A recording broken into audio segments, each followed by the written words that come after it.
Bonjour, c'est Ursule encore. On est le 31 août 2025. Alors je viens sonner la trompette aujourd'hui encore. Et je viens proclamer le retour de notre Seigneur Jésus-Christ. Amen. Soyons tous bénis. Soyons remplis, n'est-ce pas, de la joie du Seigneur. Marchons, n'est-ce pas, à sa suite. Amen. Alors, l'amour de Christ nous presse. Notre texte se trouve dans 2 Corinthiens 5, le verset 14. Car l'amour de Christ nous presse, parce que nous estimons que si un seul est mort pour tous, tous donc sont morts. Et qu'il est mort pour tous, afin que ceux qui vivent ne vivent plus pour eux-mêmes, mais pour celui qui est mort et ressuscité pour eux. Amen. Ne plus vivre pour soi-même, mais vivre, n'est-ce pas, pour celui-là qui est mort pour nous, qui nous a tout donné. Nous sommes appelés, n'est-ce pas, désormais à vivre pour lui. C'est-à-dire à renoncer complètement, n'est-ce pas, à nos ambitions, nos plans, et voilà, tout ce que nous aimerions, n'est-ce pas, faire. Nous sommes appelés, n'est-ce pas, à laisser toutes ces choses de côté et attendre après notre Seigneur, quand bien même, n'est-ce pas, ces choses-là ne sont pas des choses mauvaises. Parce que nous ayant sauvés, n'est-ce pas, il est devenu le maître sur nos vies, appelé, n'est-ce pas, à nous conduire.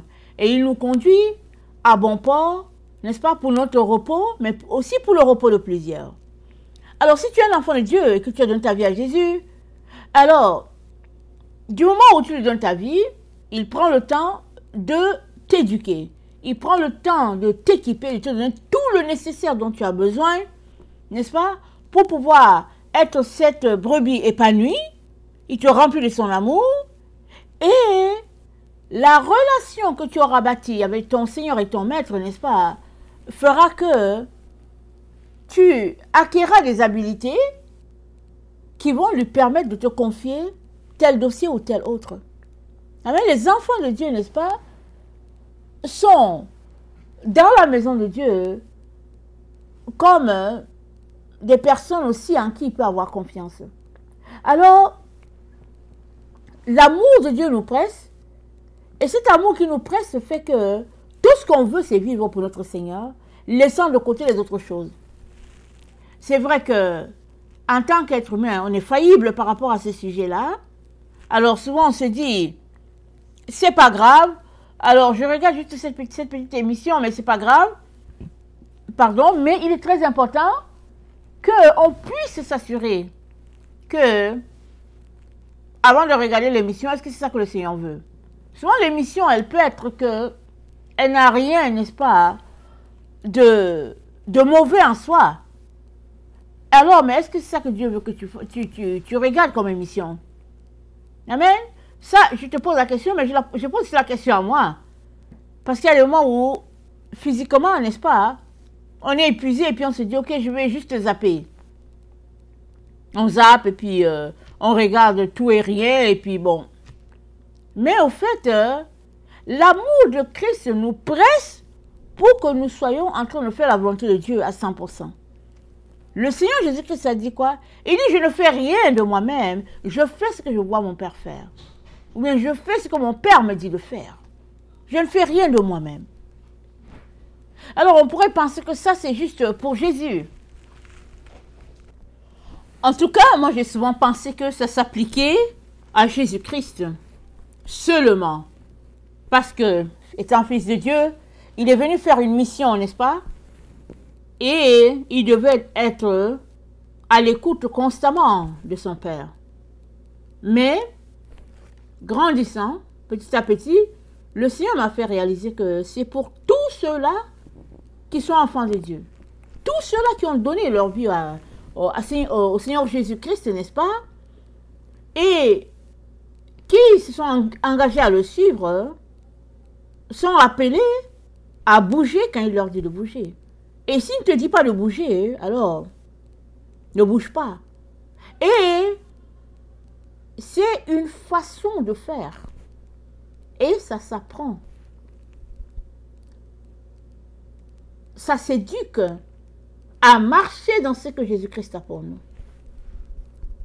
Surtout si on est des personnes organisées qui faisons nos affaires, n'est-ce pas, selon notre planning. On se lève, on planifie ceci, on fait les choses du tic au tac, et puis ben voilà, et puis donc, tout est programmé. Il est important, n'est-ce pas, malgré toute ta programmation que tu fais de classe, c'est vrai que Dieu est dans ta programmation. Alors, je vais prendre certains exemples, n'est-ce pas, pour nous montrer qu'est-ce que le Seigneur attend de nous dans ce temps où nous nous trouvons. On a l'exemple du Père Abraham. La Bible nous dit qu'il y avait la sécheresse dans la zone où il était. Il a décidé de partir en Égypte. Il est parti, n'est-ce pas? Alors, arrivé en Égypte, le pharaon a appris qu'il y a un nouveau venu qui est là, qui a une belle femme. En tout cas, qui est avec une femme. On a demandé à Abraham, il a demandé à Abraham. Abraham a dit c'est sa sœur. Parce qu'il avait peur, n'est-ce pas, d'être tué. Alors, Pharaon a pris Sarah. À partir du moment où Sarah est entrée dans la maison de Pharaon, tout le monde est tombé malade. Et Pharaon n'a pu rien faire avec Sarah. Parce qu'il la voulait pour épouse, mais il était malade. Il attendait donc d'être guéri. Et finalement, comme c'est un endroit versé dans la magie et la sorcellerie et tout, il a fini par savoir qu'il était malade et toute sa maison malade à cause de ce nouveau venu-là. Donc et puis, un jour, ils ont vu Abraham, n'est-ce pas, qui était en train de jouer, je pense. Il s'amusait avec Sarah. Alors, ils se sont rendus compte que, tiens, comment il pourrait s'amuser comme ça avec sa sœur? Et Abraham leur a dit, au fait, j'ai eu peur. J'ai eu peur pour ma vie. Et Pharaon l'a fait appeler. Et Pharaon l'a renvoyé en lui donnant plein de cadeaux. Et puis je pense qu'Abraham a prié. Voilà, il a prié pour que tout le monde dans la maison de... tout le monde chez Pharaon recouvre la santé. Et c'est comme ça que Abraham a quitté le pays d'Égypte pour retourner à l'endroit que Dieu lui a assigné. Dieu lui a dit, lève-toi et puis va à l'endroit que je veux t'indiquer. Dieu ne lui a jamais dit, vas-y en Égypte. Il était donc normal qu'avant de quitter l'endroit que Dieu lui a assigné, c'était normal qu'Abraham pose des questions à Dieu. Mais la sécheresse à l'endroit où ils étaient l'a poussé à aller chercher, n'est-ce pas, de la nourriture, là où ça semble prospère. La même situation est arrivée à Isaac. Isaac s'est levé aussi, dans la sécheresse, il s'est levé, il a dit qu'il va aller en Égypte. Dans ce temps-là, l'Égypte était un endroit très prospère. Tous ceux-là qui finissaient là-bas, n'est-ce pas, pouvaient s'en sortir. Un peu comme aujourd'hui, la vie en Occident semble facile par rapport à la vie dans d'autres parties de la Terre. Et les gens, n'est-ce pas, se disent que si ça ne marche pas là où ils sont, et s'ils arrivent quelque part en Occident, n'est-ce pas, les choses vont marcher pour eux. C'est comme ça que les gens planifient. Alors, ils peuvent passer leur temps à économiser de l'argent pour prendre l'avion, aller quelque part où ils pourront recommencer leur vie parce que ça va mieux marcher. Alors, Isaac a fait son planning pour quitter l'endroit où Dieu les a établis, n'est-ce pas, puisque Isaac c'est l'enfant d'Abraham, et il voulait aller en Égypte. Mais Dieu lui a dit, il ne va pas. Dieu lui a apparu et puis Dieu lui a dit, il ne va pas en Égypte. Je vais te bénir. Malgré la sécheresse, je vais te bénir. Et c'est dit que cette année-là, Isaac planta et il récolta vraiment, je ne sais pas si c'est le centuple de ce qu'il avait planté. Parce que malgré la sécheresse, Dieu, n'est-ce pas, a intervenu par sa voix à Isaac afin que Isaac ne quitte pas l'endroit que Dieu lui a assigné pour aller chercher de l'aide ailleurs. Mais qu'il n'a qu'à rester là et puis Dieu allait agir. Et l'amour, n'est-ce pas, de Dieu nous presse pour que nous ne vivions plus pour nous-mêmes, mais que nous vivons pour notre Dieu. Alors, s'il t'a établi quelque part et que tu n'aimes pas l'endroit, l'amour de Dieu en toi devrait te presser pour que tu restes à cet endroit parce que tu es là, non pas à cause de toi, mais à cause du Seigneur Jésus. Alors, le livre de Actes, n'est-ce pas, nous parle de comment, ça c'est dans Acte 16, comment Paul s'est levé, il a planifié, n'est-ce pas, avec ses collègues ou bien ses enfants spirituels, d'aller dans un certain endroit. Et de là, il continuerait son voyage missionnaire. Alors, c'est dit que le Seigneur, n'est-ce pas, lui a apparu pour lui dire, ne va pas là-bas. Ne va pas à cet endroit-là. On le trouve dans Acte 16, le verset 6. Ayant été empêchés par le Saint-Esprit d'annoncer la parole dans l'Asie, ils traversèrent la Phrygie et le pays de Galatie. Arrivés près de la Mysie, ils se disposaient à entrer en Bithynie. Mais l'Esprit de Jésus ne le leur permit pas. Ils franchirent alors la Mysie et descendirent à Troas. Pendant la nuit, Paul eut une vision.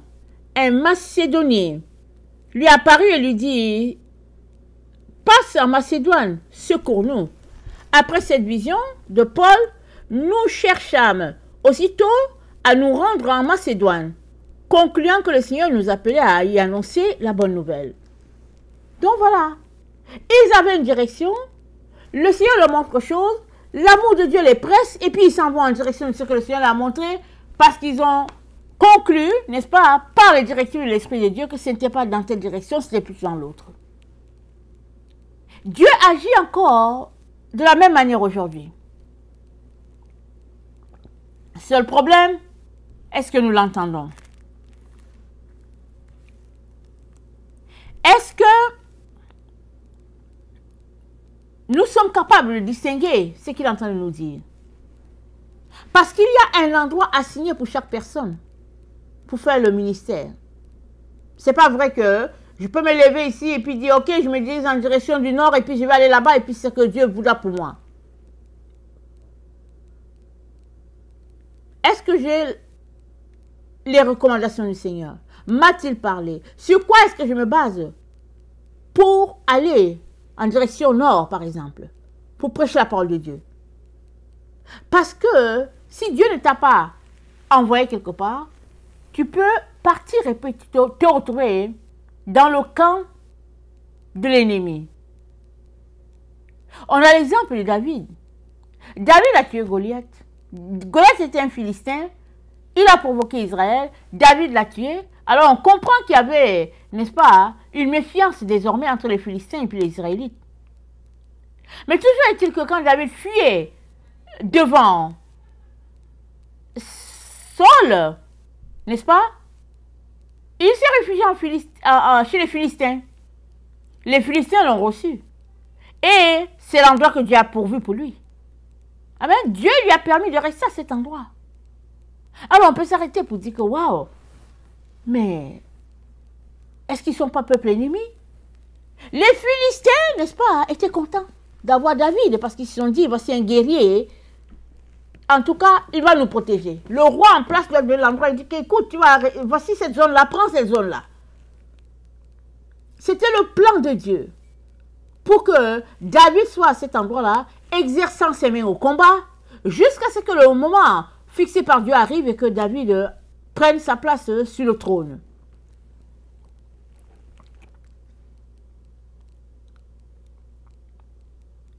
Quand on refuse d'aller dans la direction que Dieu veut pour nous, on est au fait en train de s'opposer à la vérité.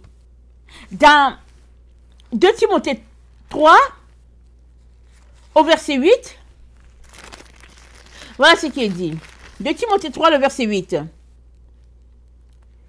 De même que Jeannès et Jambres s'opposèrent à Moïse, de même ces hommes s'opposent à la vérité, étant corrompus d'entendement et réprouvés en ce qui concerne la foi.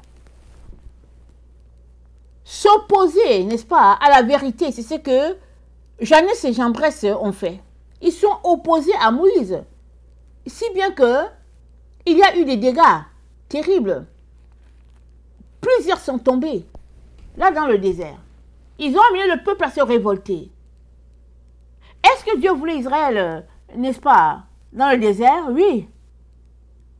Mais ce n'est pas Dieu, n'est-ce pas, hein, qui les a placés sous l'autorité de Jeannès et de Jambres. Le peuple, croyant que Moïse était mort sur la montagne, se sont mis à écouter ce leader-là. Si bien que, quand Dieu s'est manifesté, n'est-ce pas, dans sa colère, le peuple a péri. Or, il n'en était pas ainsi. Dieu avait un plan pour Israël et il était important que tous ceux-là qui étaient sortis, n'est-ce pas, d'Égypte puissent garder la foi, obéissant, n'est-ce pas, jusqu'à la fin à leur maître. Moïse, même si leurs yeux ne le voyaient pas, même si les gens ne savaient pas ce qui lui était arrivé, n'est-ce pas, les gens devaient continuer d'espérer, de prier, n'est-ce pas, Dieu, jusqu'à ce que Dieu leur dise ce qui en est de Moïse. Alors, pour peu, n'est-ce pas, qu'on refuse de faire ce que Dieu nous demande de faire, on est en train de s'opposer à la vérité. Et c'est dit, n'est-ce pas, dans 2 Timothée 3, le verset 13, c'est dit, les hommes méchants et imposteurs avanceront toujours plus dans le mal, égarant les autres et égarés eux-mêmes. Donc, les gens méchants, c'est ceux-là qui s'opposent à Dieu, ceux-là qui refusent de faire la volonté de Dieu, c'est dit que, n'est-ce pas, ils vont toujours s'avancer dans le mal. Voilà pourquoi il est important, n'est-ce pas, que tu t'attendes à Dieu à tout moment, afin de ne pas te retrouver sur la voie du mal. Parce que le mal, ce n'est pas forcément cette violence, n'est-ce pas, menaçant l'autre, mais le mal, ça vient tout simplement avec ton opposition à Dieu. Le fait de refuser Dieu, n'est-ce pas, diriger ta vie, refuser d'entendre Dieu, d'écouter Dieu, ça, n'est-ce pas, c'est déjà le mal. Et Dieu nous dit que l'amour de Christ nous presse pour que, n'est-ce pas, nous nous retrouvons à faire les choses que Dieu a établies, que nous nous retrouvons à ne pas marcher en opposant de Dieu. Ça, c'est important. Si tu es opposé à Dieu dans ce qu'il fait, comment vas-tu, n'est-ce pas, t'organiser pour que l'œuvre de Dieu puisse prospérer entre tes mains? Comment? Parce que nous avons tous notre portion devant Dieu. Et la portion que Dieu t'a donnée, c'est à toi, n'est-ce pas, de le développer, de le faire fructifier, afin que quand il viendra, n'est-ce pas, il puisse voir ta part de contribution. Parce que quand il vient, il dit, je viens et ma récompense est avec moi. Ce n'est pas que tu lui demandes une récompense, ce n'est pas que tu lui en demandes. Mais sa récompense est avec lui. Ça fait partie de lui. Donc quand il viendra, il te donnera, n'est-ce pas, des fonctions, ou bien ne t'en donnera pas, en fonction, n'est-ce pas, de ta marche envers ton Seigneur et ton roi et ton maître. Donc, ces petits exemples nous montrent que ces gens-là, ils étaient appelés à être là, à l'endroit que Dieu a désigné pour eux. Et quand ils n'étaient pas là, ils s'organisaient pour s'y rendre. La question, elle est simple pour toi aujourd'hui. Es-tu à l'endroit que Dieu t'a donné d'être? Ou bien, t'es-tu retrouvé à cet endroit parce que tu étais coincé et puis tu voulais rester à cet endroit? Et tu as jonglé afin que le désir de ton cœur soit satisfait. Il est important, chers frères, chers sœurs, qu'on puisse s'arrêter sur cette question-là. Es-tu à l'endroit désigné par Dieu pour toi? Si ce n'est pas le cas, cherche la face de Dieu. Parce que Dieu est celui qui fait prospérer. Quand bien même tu seras à un endroit, n'est-ce pas, qui ne te plaît pas, si Dieu t'a dit d'être à cet endroit, ça veut dire que c'est à cet endroit-là, n'est-ce pas, qu'il te bénira. Ça veut dire que de cet endroit jaillira une source par laquelle Dieu va te bénir. Mais si tu persistes en disant, oh non, moi je ne veux pas être ici, c'est pas ça que je pense, voilà mon avenir, voilà ce que je pense et tout, etc. Tu es en train de t'opposer à la vérité. Si Dieu ne t'a pas envoyé, et s'opposant à la vérité, n'est-ce pas, c'est s'opposer à Dieu. Et autre chose, si tu n'es pas à l'endroit désigné par Dieu, tu peux être en train d'égarer les autres. Amen. Tu peux être en train d'égarer les autres si tu n'es pas à l'endroit que Dieu désigne pour toi. C'est dit, on vient de le lire, 2 Timothée 3, le verset 13. Avançant toujours dans le mal, égarant les autres et égarés eux-mêmes. Toi, demeure dans les choses que tu as apprises. Il est donc important, chers frères et chères sœurs, que nous nous assurions que nous sommes en train de faire les choses que Dieu attend de nous, telles qu'il les attend, pressés par l'amour de Christ. Souvent, le Seigneur peut nous dire, va faire ceci, et puis on traîne les pas. L'amour de Christ est la chose qui devrait nous motiver, nous donner d'aller de l'avant, de courir, n'est-ce pas, avec la vision qu'il a. Regardez les Jeux Olympiques. Alors, quand il s'est lancé, n'est-ce pas, ils ont gardé cette habitude-là depuis la Grèce antique. Alors, il y a un coureur qui court, n'est-ce pas, afin de garder la flamme allumée. Et il arrive à tel endroit, et puis c'est récupéré, et puis bon, voilà, ils ont gardé ça, cette habitude du jeu, des Jeux Olympiques. Et cette image montre, n'est-ce pas, nous rappelle très bien ce que le Seigneur attend de chacun d'entre nous. De telle sorte que la flamme est toujours allumée et quand tu auras fini ton travail, le Seigneur va permettre, n'est-ce pas, qu'à cet endroit, la flamme, n'est-ce pas, puisse passer à quelqu'un d'autre. Mais si le Seigneur t'a dit d'être à tel endroit, le fait que tu n'y sois pas fait que la flamme, soit elle est éteinte, soit elle est en veilleuse et la vérité n'est pas proclamée. Il est donc important, chers frères, chères sœurs, que nous puissions crier à Dieu afin que son amour puisse nous animer, n'est-ce pas, à aller de l'avant avec ce qu'il a pour nous. Que l'amour de Christ nous presse. Comme cet exemple-là, n'est-ce pas, que nous avons de Paul. Lui, il planifie aller à tel endroit bien précis, le Saint-Esprit lui donne une parole, et puis finalement, il finit par réaliser que non, ce n'est pas à cet endroit que Dieu nous veut à tel autre. Mais, partout où il passait, il y avait des obstacles. Ce n'était pas la mer qui se déchaînait, c'était toujours une situation, n'est-ce pas, où on voulait toujours l'appui de Paul. Ça n'a pas empêché Paul de continuer à faire l'œuvre de Dieu. Et ça, c'est un bon exemple pour chacun d'entre nous. Ça, c'est quelque chose qui nous parle, n'est-ce pas? Jusqu'où sommes-nous prêts à courir avec l'amour de Christ? Est-ce que l'amour de Christ nous presse? Parce que cela devrait. Si l'amour de Christ ne nous presse pas, à quoi sommes-nous intéressés? Qu'est-ce qui vient voler, n'est-ce pas, notre zèle? Il est important qu'on s'arrête afin de toucher, n'est-ce pas, à cette chose-là qui nous garde loin de notre Dieu.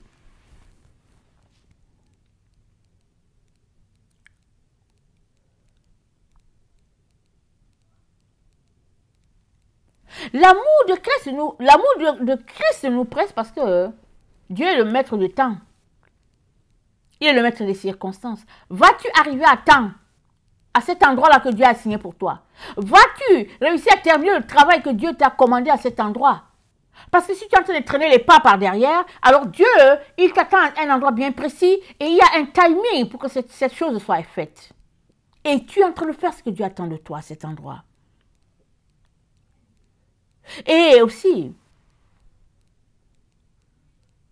si tu es au bon endroit et tu es en train de travailler avec les bonnes personnes que Dieu a signées pour toi, et tu es avec eux, de tout cœur, de toute âme, de toute pensée, et vous êtes en train de travailler ensemble pour l'œuvre pour laquelle Dieu vous a appelé.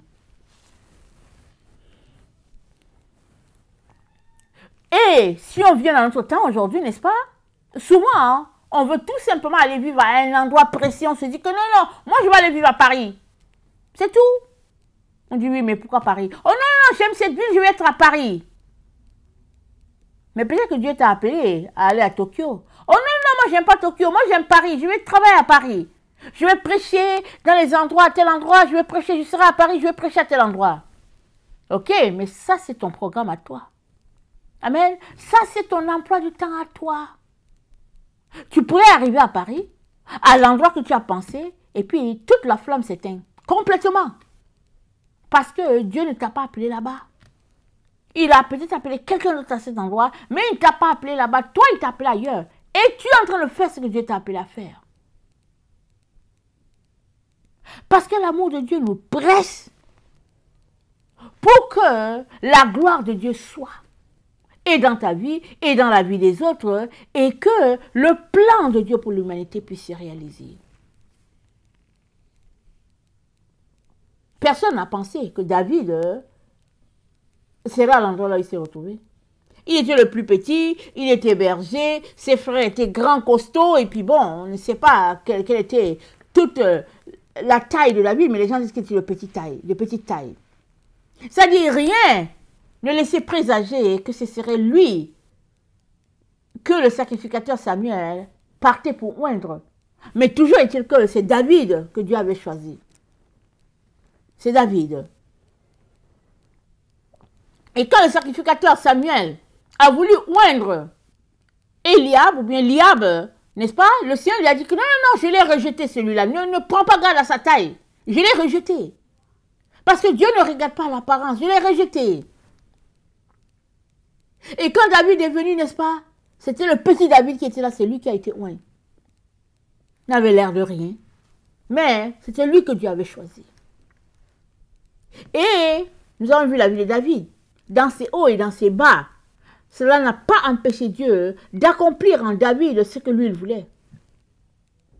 Parce que David n'a cessé de marcher dans l'humilité, se repentant de ses erreurs, et retournant toujours à Dieu pour dire, Seigneur, aide-moi. Et c'est à ça que Dieu nous appelle. Être pressé par l'amour de Christ, n'est-ce pas? Hein? Mais aussi être dans cette attitude d'humilité. Être capable de dire à Dieu, Seigneur, je suis passé à côté. Je n'ai pas réussi. Viens à mon secours. Aide-moi, Seigneur. Tout semble si difficile. Viens à mon secours, Seigneur. Et le Seigneur va venir. Que Dieu nous entêter sur un endroit bien précis pour dire que non, non, moi je veux être ici. C'est ça qui me plaît, je veux rester ici. Alors, si tu restes à un endroit, tu es là, exemple, on a pris l'exemple de Paris, tu veux à tout prix rester à Paris, ok, mais Dieu t'a appelé à Tokyo. Mais c'est qui sera en train de travailler avec les gens de Tokyo là-bas? Qui? Parce que Dieu ne te voit pas là à Paris, il te voit à Tokyo. Prends donc tes affaires, n'est-ce pas? Hein? Vas-y à Tokyo. Et la paix de Dieu qui surpasse toute intelligence sera ce signe-là en toi que Dieu approuve, n'est-ce pas, ce que tu es en train de faire.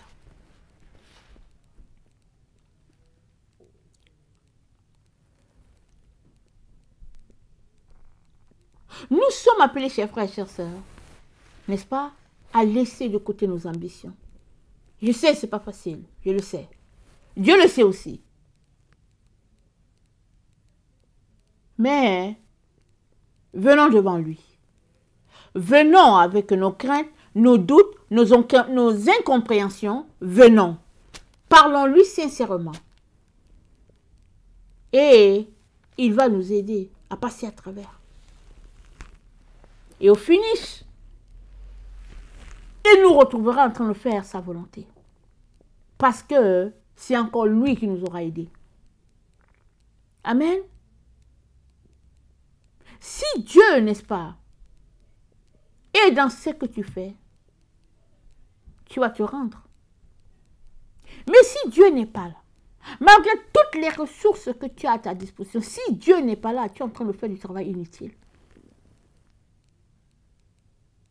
Il est bien important, chers frères, chères sœurs, que nous puissions laisser Dieu être pleinement Dieu dans nos vies et laissant de côté la distraction. Que l'amour de Christ qui presse ses enfants puisse nous presser de telle sorte que Jésus-Christ soit la priorité de toutes les priorités et que nous soyons trouvés au bon endroit, en train de faire la bonne chose à faire, n'est-ce pas? Et en train d'accomplir les tâches que Dieu nous a assignées. Pas les tâches que Dieu nous a assignées, mais les tâches que le Seigneur nous a assignées. Parce que Dieu fonctionne, n'est-ce pas? Selon son propre calendrier, afin, n'est-ce pas, de réconcilier à lui tous les hommes. Dieu, il aime tout le monde. Quand bien même il y a situation de péché, Dieu aime tout le monde. Et tout ce qu'il aimerait, c'est que celui-là qui pêche puisse se convertir, laissant de côté les voies de l'erreur, empruntant la voie de la vérité.